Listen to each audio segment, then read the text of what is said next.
రాజు ఆధ్వర్యంలో mega job మేళాలో 60 కంపెనీల ప్రతినిధులు పాల్గొన్నారు. దాదాపు 2000 మంది నిరుద్యోగ యువతీ యువకులకు ఉద్యోగ అవకాశం కల్పించారు. సీఎం చంద్రబాబు, విద్యాశాఖ మంత్రి నారా లోకేష్ ఎన్నికల హామీల్లో భాగంగా 20 లక్షల ఉద్యోగాలు కల్పించాలనే లక్ష్యంతో శ్రీ సత్యసాయి జిల్లా మడకశిర పట్టణంలోని ఎమ్మెల్యే క్యాంపు కార్యాలయంలో మెగా జాబ్ మేళా నిర్వహించారు. భారీగా తరలివచ్చిన నిరుద్యోగ యువతీ యువకులు ఈ అవకాశాన్ని సద్వినియోగం చేసుకున్నారు. నియోజకవర్గం నుండి వలసలు ఆపి యువతకు ఉపాధి కల్పించడమే కూటమి ప్రభుత్వ లక్ష్యమన్నారు. ఎన్నికల్లో ఇచ్చిన మాట ప్రకారం మడకశిర నియోజకవర్గంలోని పలు ప్రాంతాల్లో పరిశ్రమల ఏర్పాటుకు అన్ని రకాలుగా ప్రభుత్వం సహాయ సహకారాలు అందిస్తోందన్నారు.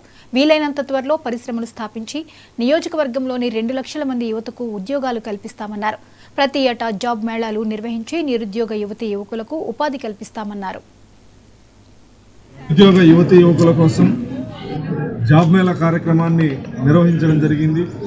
దాదాపు 50 నుంచి 60 కంపెనీల ప్రతినిధుల్ని మడకశిరకు రప్పించి నిరుద్యోగ యువతీ యువకులకు ఉద్యోగ అవకాశాలు కల్పించే దాంట్లో లక్ష్యంగా కార్యక్రమాన్ని నిర్వహించడం జరిగింది.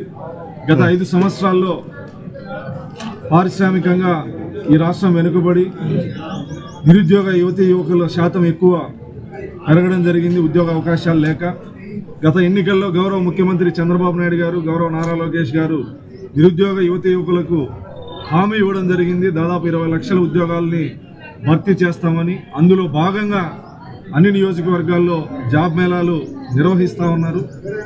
మడకశిర నియోజకవర్గంలో గతంలో ఇప్పటికే 2 సార్లు జాబ్ మేళా కార్యక్రమాలు నిర్వహించడం జరిగింది.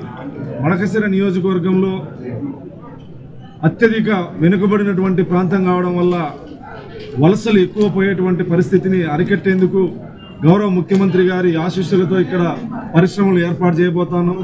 ఇప్పటికే అనంతపూర్ దగ్గర దాదాపు 1000 ఎకరాల్లో డిఫెన్స్కి సంబంధించి 1500 కోట్ల రూపాయలతో అగ్రిమెంట్ కూడా చేసుకోవడం జరిగింది రాష్ట్ర ప్రభుత్వం. అదేవిధంగా అగలి దగ్గర ఉన్నటువంటి 3000 ఎకరాలు.